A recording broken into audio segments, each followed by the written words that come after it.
All right, can you hear me in the back? Thumbs up? Yes? Okay. Yes? Okay, I'll try to hold it closer.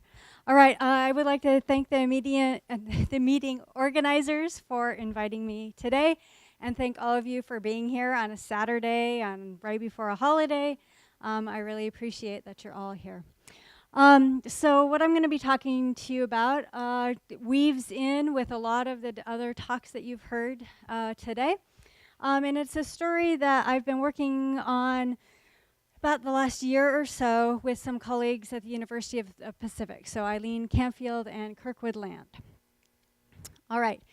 And so as I was trying to frame this conversation, I found this very useful cartoon by Nick Selleck that kind of said a lot of what many of us are trying to do and what a lot of our students are trying to do as well. So we have the cognitive domain, the metacognitive domain, and the affective domain. And in order to effectively learn, you really need to engage all of these different domains. And so we have the brain. So this is a little comic strip called The Heart and the Brain. And the brain is saying, I have a confession. Sometimes I avoid learning new things because I'm so afraid of acknowledging how little I really know. And the heart over here is many of our students and maybe some of us. I also have a confession. I am super awesome and couldn't be less awesome if I tried. But so learning is bringing all of those things together. All right, and so Eileen is actually director of a writing program at the University of the Pacific, and so she was very interested in writing, and I was also interested in how we can incorporate more writing, especially into large introductory science classes, and I happen to teach introductory biology. And so I was also interested in how we can think about maybe engaging more of that affective domain, engaging more of the heart. And so one of our questions was, can we use writing in this introductory class to help engage student attitudes, interests, and values? And also what kind of came out of this is what can we as instructors learn about our students from what they write? Because one of our long-term goals is to consciously begin to employ some of these deliberate practices, whether they're at the cognitive level and increasing class structure, or incorporating more of what are called maybe these soft instructor skills or micro investments to begin to close the achievement gap. So just a little bit of kind of how I have been thinking about this and how I will structure my talk. So we have these different domains of learning. We have the cognitive domain, which many of you are very aware of, is the mental processes that are happening when we are learning. Metacognitive, of how we are, our awareness of what is going on when we are learning. And then something that isn't talked a lot about, or isn't talked much about in many science contexts, is what do we actually feel while we're going through this process of being frustrated and learning and trying again. So that is the affective domain. And so I have been doing a little bit of work in collecting student narratives about values, what they bring to the course, their thoughts about what they believe their own capabilities are, and then also whether or not they feel they fit into the course, a sense of belonging. And just to put this into context, not that this group needs that especially, but I found these two graphs from the National Science Foundation report last year to be very striking. Okay, so up here we have, from the Bureau of Labor Statistics that employment opportunities are growing in STEM. They're always telling us this. And then what we have from the report from the NSF was the population of the United States, and these different colors, you might not be able to read them, but they're different categories as they outlined them. So men and women, white men and women, Asian, Black, and Hispanic. And then those that work in science and engineering. And you can see there is a radical shift in the amounts of these various color blocks. And so I have the privilege of working at UC Merced, where our whole student population is the future workforce, or this potential workforce in STEM. We are rapidly growing both in campus buildings, and so just to give you an example of that, this was 2 years ago in October, and the intro course was 515 enrollment. This was just a month ago. Buildings are springing up like mushrooms, and the course has grown by about 80 students. This just gives you a snapshot of our school. So 72% first generation, 55% underrepresented minorities, 61% Pell eligible, and this kind of cut off here, but it's actually more women than men in our school. All right, so our design was in this first semester biology class, which actually at UC Merced, they take many of them in their first year. So they're all new to campus, and many of them are new to college, first in their family for college. We have a pretty traditional setup for our intro classes. It's 3 a week plus a discussion. And we were looking for responses to writing prompts. So throughout the semester, we distributed these prompts on values affirmation, self-efficacy, and sense of belonging. And we collected their narratives and analyzed a smaller subset. So I'm new to this type of research. I was originally trained as a developmental biologist. And so I'm just learning how to do IRBs and collect data and go through narratives. And so we use a grounded theory methodology, just looking at what they wrote and pulling out themes and gathering those themes and starting to see if there was a story. And then my colleague, Eileen Camfield, had also developed a rubric for going through their self-efficacy statements and kind of ranking how well we thought that they represented what they thought their self-efficacy was. All right, so first with the personal values, what are they bringing to the class? So this was all based, and the prompt was very close actually to this paper from 2014. I've never actually said this name out loud in public. Harakowicz, perhaps? Harakovich? Harakovich. Thank you. And so in this paper, they outlined this prompt for students just to write. So they actually gave them a list of different things to pick from. So they didn't come up with these on their own, and they were just to pick the 2 or 3 that were most important to them. And it was very striking to me that in both semesters, there were top 2 that came out. So for our students, their relationships with friends and family is one of the most important values that they bring into the class. And then they're also learning and gaining knowledge was very important. And some of the reasons why, so relationships with friends and family, is that this gives them the motivation. This will give them the support and help push them to succeed.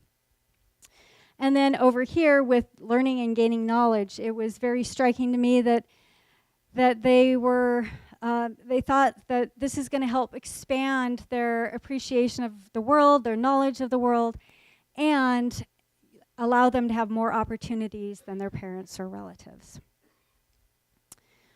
All right, so those were some things that the students came into the class with.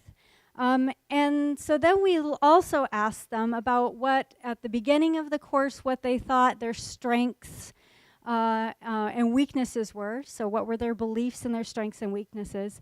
And what did they think at the end of the course?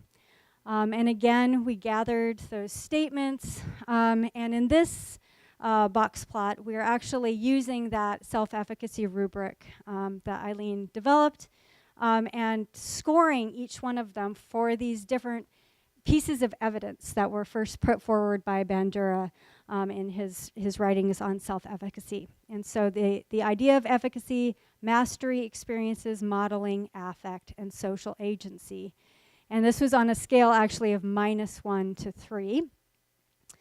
And what you might see here is that in both fall and spring, with our population of students, they started out having one belief in where they were, and at the end of the semester, it was maybe in a different place. So the fall, it's not quite as drastic, but there was a fall. So what was more revealing was to actually look at what they put in their narrative statements. And so there were several different themes that popped out as we looked at these narrative statements. So one was this idea that they initially described their study skills as being one of their strengths. But of course, these are all first-year students. So this is what they came in from high school. They had been very successful. And over the course of that first semester, and many of them are taking 3 math or science classes, they wrote, by the end of the semester, they thought they had poor study habits and they had time management issues. And again, that idea of memorization, which unfortunately persists, but they felt like they couldn't memorize everything. Even though we try very hard to tell them that biology is not about memorization, it's about putting things together. And then there was also some statements about they felt like they didn't have people to go to. They had trouble asking for help. So a lot of these programs that we've heard about over the course of today are things that we think could be very, very effective for our students. All right. And then also this decreased positive affect. So they express curiosity at the beginning of the semester, but then disengage after they have a disappointing experience.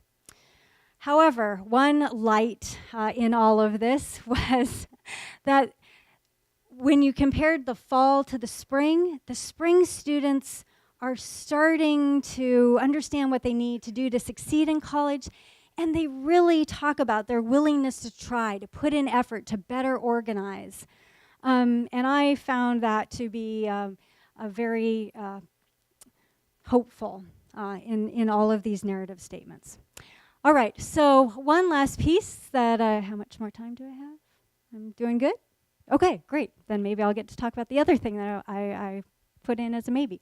Okay, so last year at this event in Santa Cruz, we had the opportunity to hear from David Asai, and he gave a very powerful talk at the end of the meeting, and he just threw it out there that maybe we should just ask students if they felt like they belonged in class. And I thought, well, that never would have occurred to me to just ask them. So I went back and I did. So in the fall and spring, I asked, do you feel like you're a part of the community? And so now we have some numbers to kind of follow that down. So in the fall, about 71% thought that was a true statement, that they felt like they belonged, but that then fell to 61% in the spring. And then maybe more interestingly was I also asked how they thought instructors or TAs could maybe help with this sense of belonging. And again, some themes emerged from these narrative statements. So they realized and really appreciated when TAs and faculty engaged with them personally, learned their names, treated them as individuals. So they noticed that and they talked about it in their statements. I also really like to see that they also realize that students also need to be engaged. So students in the classroom should be participating. It's a community effort. It's a back and forth between instructor and student. And then the third thing that kept coming up was the idea of time. They wanted time to think, time to ask questions, time to process. And so anything that could be done to help with that. And I thought that was interesting that the idea of time was something that they associated with belonging. So I'll probably need to think about that a little bit more and maybe probe that a little bit more. All right, so I'll give my conclusions here and maybe one last piece of actually, okay. So one, yes? Okay. One other thing that I started asking or started to probe this semester after going to a meeting over the summer and learning about community cultural wealth, it was the idea that again, students are bringing all different talents and assets into our classrooms. And I was curious to know what students thought their assets were. What did they feel like they were bringing? And so this is actually based off of work that was first developed here. So Tara Yoso, I believe, in 2005 here at UCSB, wrote a paper about this community cultural wealth or cultural capital and outlined these 6 different areas of cultural capital. And this is how she defined them. And so I kind of took these different forms, aspirational, linguistic, familial, social, navigational, and resistant, and framed them in terms of the biology class and asked the students about them this fall. And I'm still kind of processing these results and thinking about them, so I'd be curious to get your feedback on what you might think about these. But again, they emphasize familial and social are either they strongly agree that they're important or agree. But then these navigational and resistance types of assets are also very highly valued in our students, valued as an asset that's going to help them succeed. So I was very curious that they recognized that very early on, their first semester of their career. All right, so let me go back here. So in summary, all of these different questions, these different ways of probing, and especially doing it through student writing, I think gives you more nuanced data about where the students are coming from and where they think their talents lie. And so I think there is real value in collecting narratives from your students, collecting writing from your students. And so this is kind of summarizing what I found with the values, their self-beliefs, and then whether or not they belonged. And so why would you do this? Why would you go to all of the trouble to collect writing samples? Well, it also can contribute to your pedagogy, not in only just getting to know your students better, but it helps you calibrate where they are, where they're coming from, how you might want to approach things in a semester. And it is kind of one of my long-term hopes is that these types of approaches can help build positive affect earlier in their career. And then as you collect writing samples, it can lead to changes every semester. And as I indicated, I added new things every semester for the last 3. And then lastly, this is going to inform the new grant that we got on campus. So the program director, Jen Manilai, and others in our group wrote the grant for building capacity in inclusive excellence in the biological sciences. So on our campus, it's just focused in biology.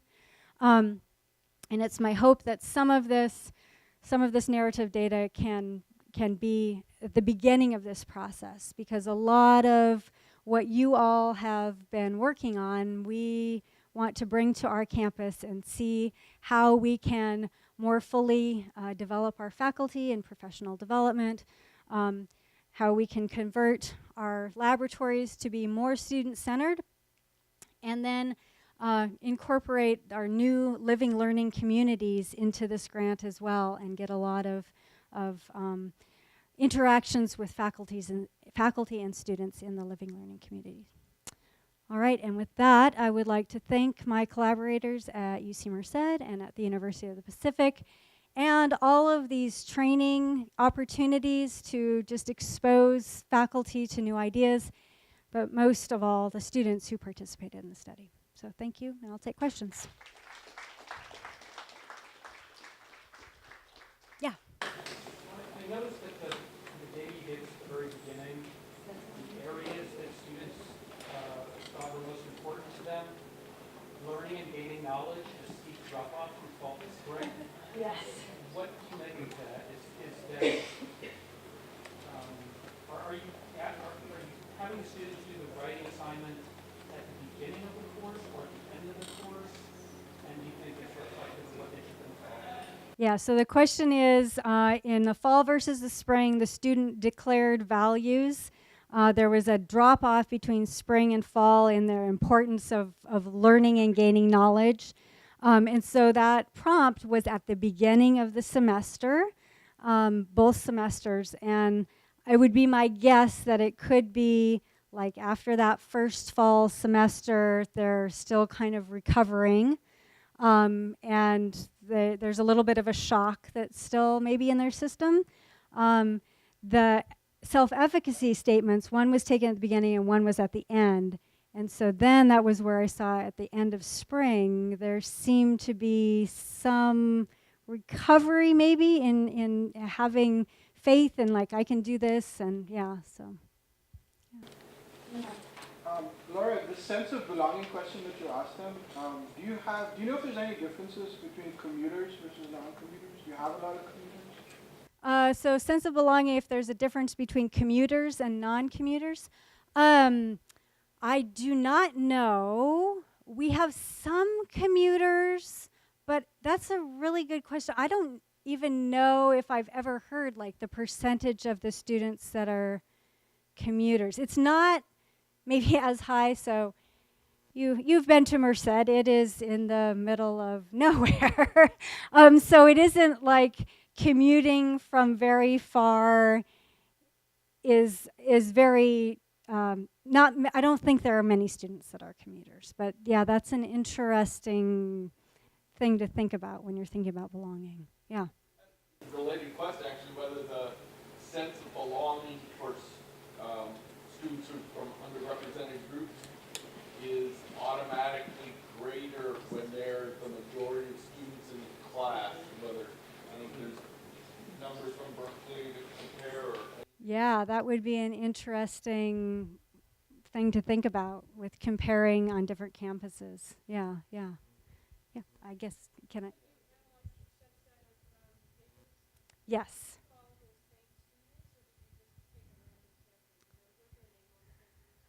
So I just took from the people that signed the consent form. And so I did look like at the end of semester the grades, and it was smattering across all final grades. I didn't look beyond that though, so that might, that may very well be a very important factor. Yeah, haven't got that far.